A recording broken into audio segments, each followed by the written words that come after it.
Okay, CFOs, it's the big one. It's the most heart-wrenching one because if we were in this state, you would find the topics difficult to hear, but I'll do my utmost best to break it down and explain it to you and show you a different way. Because I'm not just going to speak to you and leave it like that. I have to show you a way how to get out of it. Okay, so this one is avoid paying for emergencies by using the 5 topics I'm going to be touching on. And the first one is your credit card and your overdraft. So stop using your credit card and your overdraft as crutches to get out of any emergency situation. If, don't shoot me just yet, that is your situation, I suggest you jump on the Smart Money course and get the help there. I will show you how to get out of living paycheck to paycheck and that cycle, that circle that goes around of using your credit card and overdraft to live on. Okay, it's gonna take you some time because we're not talking about your money acting funny. We're talking about you now acting funny because you now have to go through a, how should I say, a mental process. Whereas if we change in anything personally in our lives, we have to kind of scrutinize it in our heads first before we can then do it, because we have to, what's the proper term, come to grips with what we want to do versus what we should do. So it's that battle, and whosoever wins the battle, that is exactly what the outcome is going to be. So if your outcome is to come off the credit card or to keep using the credit card as crutches, you're going to have to come up with a thing that says, okay, I'm going to be using it for crutches, but for a short time. We need to, credit is not our family, because the interest alone, £5 a day on overdraft fees, £5 a day. Some of us can't even catch up after a week. And we're only catching up after a week. We're not even paying it off. Because we are living in a society where our mentality is, okay, if I can pay it, I can manage it. We're not supposed to be managing debt. We're supposed to be paying off debt. Managing debt is what keeps us in that cycle. We're managing it this week, we're managing it next week, we're managing. We are managing, and that's the paycheck to paycheck cycle. Get out. Okay? Get out. Cut the circle. Start to do an autopsy on your finances. Start to do an autopsy on, okay, your habits. Take your grocery list and it's like, okay, let me do it this way this month. For the next month, let me do it this way again. 90 days for my habit. Okay, let's go. If you need another 90 days, take your another 90 days. Nobody's going to kill you. You have to know what's working for you and what's not working for you. And credit card and overdrafts are not essential to people who are in that cycle. For me, as a low-income earner, who was on a low-income earner, I'm getting out of that situation. So I'm taking you with me. Okay? You can have money, but you don't know how to manage or prioritize it. Come to the Smart Money course. Join the Smart Money course, or better yet, pick up the phone and book a discovery call with me, and let's do that. Okay? You got the free training here on the 5-part video series. You want to know more? Have a word with me. Send me an email. info@livinglifemystyle.co.uk. Get to know me. Get in touch with me. I'm not a beast. I'm very easy to talk to. And by the time I'm talking to you, probably get about 50 other answers and more. Okay? So we're avoiding credit card and overdraft payments. The second one I want you to avoid like a plague is withdrawing money from your retirement fund. And withdrawing it early. Okay? Because let's say your retirement is going to cost you 20 grand. Do you know at least what's that? Say 6,000 of that is going to fees, income fees alone, to pay back to in taxes. Do you know what that is going back? So you're not getting your full 20. You thought you were getting the full 20. We got to be wise. Do not mess with your pension,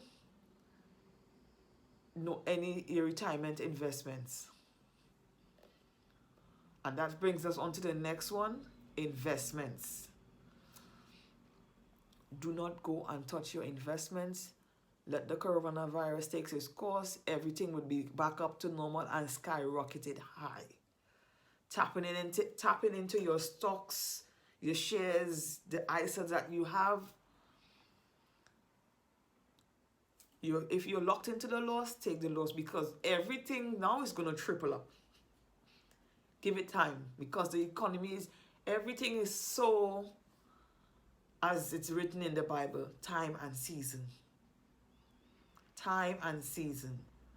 There's a time to lose, there's a time to mourn, there's a time to be joyful, there's a time to be sorrowful, there's a time to be happy. A time to root up and a time to pluck up. A time to plant and a time to harvest. Okay?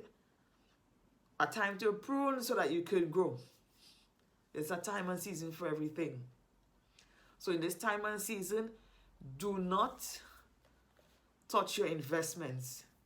And number 3, do not rely on insurance.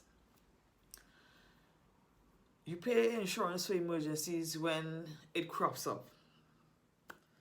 You're all set, right? It's all hunky-dory. In reality, sometimes insurance do not pay out the full penalty of the, not only that, not penalty, they do not pay out the full deduct. They deduct stuff while they're actually paying out that insurance to you. As I was saying earlier in the previous video, you got in a car accident, they're not going to pay for it. It's not going to cover the full accident, nor all of your medical bills, nor your aftercare. Okay? So, instead, think about taking money you spend to insure electronics, appliances, and pet care. Yes, and putting it into emergency fund. Then what was I supposed to say? Congratulations, your emergency fund just got a little fatter. Okay? Small things like that. But if you do need your insurance, hey, I know what it's like to have a washing machine and dryer breakdown in the middle of winter, and you have kids' clothes to wash, babies, and you have to be feeding up. That's why your emergency fund needs to get up there as fast as possible, so then you can have your insurance separate. We talk about that in the course as well, where we give you categories to actually sink fund.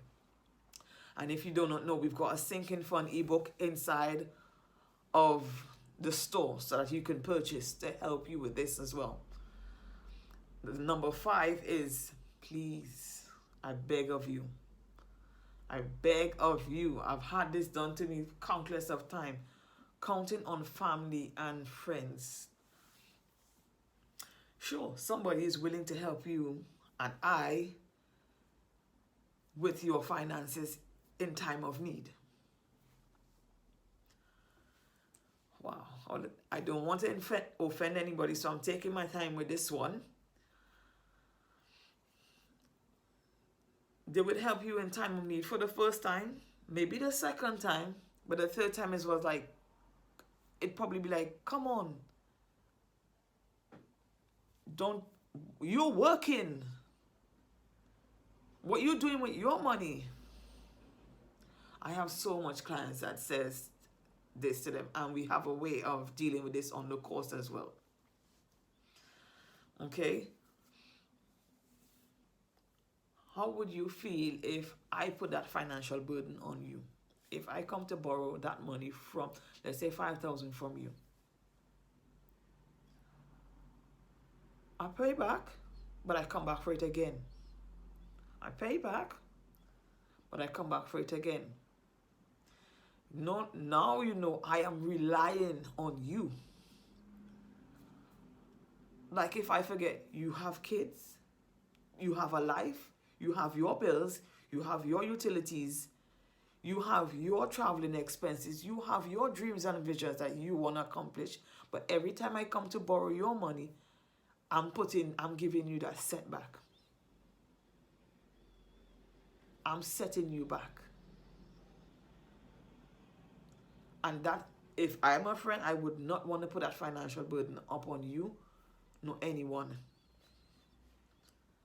A friend in need is a friend indeed, but a friend who overtakes, that friends need to be able to put themselves in your situation. Though it may look good on the outside, everybody has to have their emergency fund in place. Okay? Everybody needs their emergency fund in place.